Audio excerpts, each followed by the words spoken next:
Sabayan natin ha. Bawang.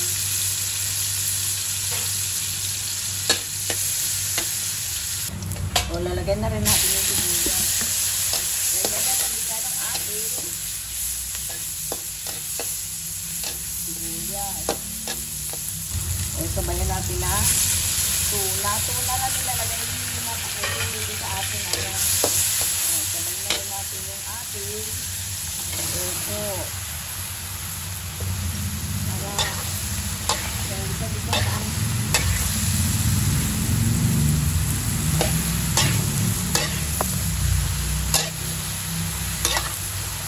Sabayan natin ang patis.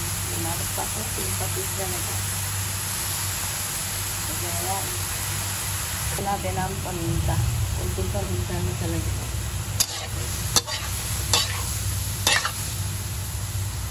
Nalagyan natin ng water. Ganyan lang ang water natin. Karami. Hindi lang gusto pa ng dami. Yan na ang ginisang upo ni Mapang Cooking. Ayan. Ito na yung ating upo. Saglit talaga itong paggisa nito. Ganyan ang paggisa niyan. Sandali lang. Titikman na natin. Okay na. Sarap na. Marami ako sinilagay na na patis, kaya yung lasa okay na. Siyempre, paglalagay tayo ng ginisa mix, di ba pa cooking para yung wala na tayo ilalagay, kundi ginisa na lang.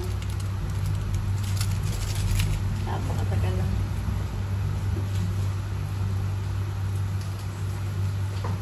Ayan.